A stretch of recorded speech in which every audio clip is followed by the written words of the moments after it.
Haleluya. Jadi di sini dikatakan yang kukendaki mengenal Dia dan kuasa kebangkitannya. Saya dan saudara makin hari makin kenal kuasa kebangkitannya. Makin teguh keselamatan kita. Amin. Tidak bimbang-bimbang lagi apapun kata setan, kita teguh. Tambah hari tambah teguh. Lalu kemudian sepanjang jalan hidup kita terus bertambah-tambah maju, bertambah-tambah kenal, bertambah-tambah kudus, bertambah-tambah sayang sama Tuhan Yesus. Nah, itulah mengenal Dia dan kuasa kebangkitan. Dan satu lagi, dan persekutuan dalam penderitaannya, di mana aku menjadi serupa dengan Dia dalam kematiannya.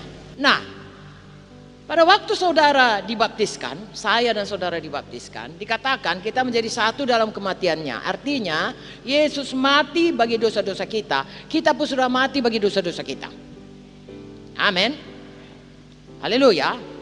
Yesus bangkit dari kematian, ya, kepada satu hidup yang berkuasa. Kita pun bangkit dari kematian, lepas daripada hidup lama, jadi hamba kebenaran.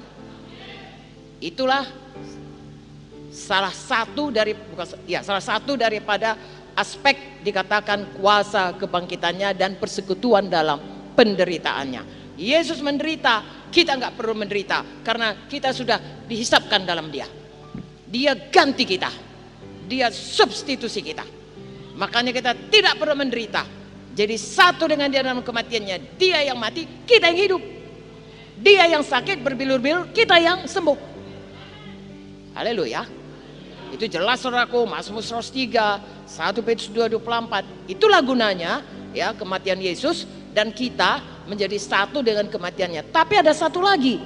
Satu dengan kematiannya artinya seperti Dia, saudaraku, mengalami aniaya, mengalami banyak-banyak sengsara oleh karena untuk kebenaran, kita juga begitu. Itulah arti daripada, ya, dikatakan di sini persekutuan dalam penderitaannya. Saudaraku, kalau kematiannya menebus dosa, nggak perlu lagi kita di situ. Saudara nggak perlu lagi mati untuk menebus dosa saudara. Udah siap bikin Tuhan Yesus. Haleluya.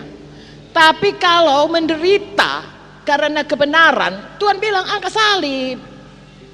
Tuhan bilang itu semua berguna supaya itu menjadi kau makin serupa, menjadi serupa, makin dibentuk dari satu kemuliaan kepada kemuliaan berikutnya. Dan Tuhan menjanjikan Roh Kudus. 1 Korintus 3, ya, 2 Korintus 3 ayat 18 berkata demikian. Ayat 17, di mana ada roh, di situ ada kebebasan. Ayat 18 berkata, dari satu kemuliaan kepada kemuliaan berikutnya. Mengapa? Karena kita makin menjadi seperti Yesus. Kenapa kita kehilangan kemuliaan? Karena berdosa. Kenapa kita bertambah kemuliaan? Karena kita bisa hidup benar oleh karena kuasa Roh Kudus. Saya dan saudara, saya sangat setuju kalau saudara semuanya gereja besar, mau ini besar, tapi tolong jangan melenceng ini, ya, seperti saya katakan, fokus terutama Yesus. Dan tahukah saudara, kalau saudara berkata fokusku supaya hidup bahagia, supaya hidup diberkati, kalau saudara kerjakan Yesus, itu adalah hasil ikutannya, ya, hasil ikutan ditambahkan kepada kita, ya. Damai sejahtera, sukacita sorgawi, itu kerajaan sorga, ya. Kelimpahan, keberkatan, itu kerajaan sorga. Tetapi kalau kita dapatkan itu, orang dunia ini pun bisa dapat, saudaraku, yang karena Tuhan itu adil, ya, orang rajin di dunia ini pun bisanya dia. Tapi dia tidak dapat Yesus. Oke lah, dia orang dunia. Kita ini, saudaraku, orang sorga. Jangan saudaraku hanya sekedar dapat segala kelimpahan tapi tidak dapat Yesus. Tuhan sudah sediakan. Ini dia Paulus, luruskannya jalannya, kita luruskan jalan kita. Haleluya. Jadi persekutuan dalam penderitaannya, di mana aku menjadi Jadi saya dan saudara hari lepas hari, lihat kepada saya sayang, harus berjalan dengan iman. Dari iman kepada iman. Mengapa? Karena satu, iman tetap kepada keselamatan kita oleh darah Yesus, oleh korban Yesus. Amin. Tapi sesudah itu iman tetap, ya, bahwasanya sepanjang jalan kita tetap berjalan dalam terang Tuhan, dalam kemenangan, dalam pimpinan Roh Kudus, mengalahkan daging, mengalahkan dunia, mengalahkan setan, mengalahkan semua dosa dengan iman. Ya, bagaimana datangnya iman kita untuk melakukan itu? Makanya berdoa, makanya baca firman, makanya patuh, makanya cari Tuhan. Dapatkan Tuhan. Haleluya. Dapatkan Tuhan artinya seperti tadi, lebih dekat, lebih dekat, lebih dekat, lebih intim, lebih kenal, lebih berkhidmat. Nah, Roh Kudus menolong kita semuanya. Coba perhatikan ayat 12, 13, 14 ya. Kita baca kuat-kuat. 1, 2, 3. Bukan seolah-olah aku telah memperoleh hal ini atau telah sempurna, melainkan aku mengejarnya. Kalau-kalau aku dapat juga menangkapnya, karena aku pun telah ditangkap oleh Kristus Yesus. Saudara-saudara, aku sendiri tidak menganggap bahwa aku telah menangkapnya, tapi ini yang kulakukan.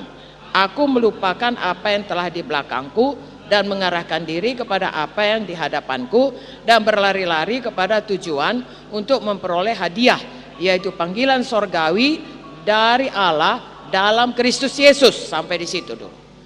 Saudara lihat di sini, Paulus berkata, walaupun dia sudah berusaha meluruskan ya jalan daripada hidupnya, ya goalnya yang sesungguhnya, dia berkata, aku masih belum sampai. Dengan kata lain, sesudah kita luruskan goal kita, maju terus, maju terus, maju terus. Ya, satu kapal misalnya saudaraku, dia mau bergerak dari Medan ke Jakarta, Jakarta Tanjung Priok ke Belawan, katakanlah, sudah diluruskanlah jalannya, tapi nggak maju-maju, kan nggak sampai-sampai. Seharusnya setiap hari saya dan saudara, ya, bekerja terus untuk keselamatan dengan iman, ya, sesuai dengan kasih karunia Tuhan dipimpin Roh Kudus, tiap hari maju.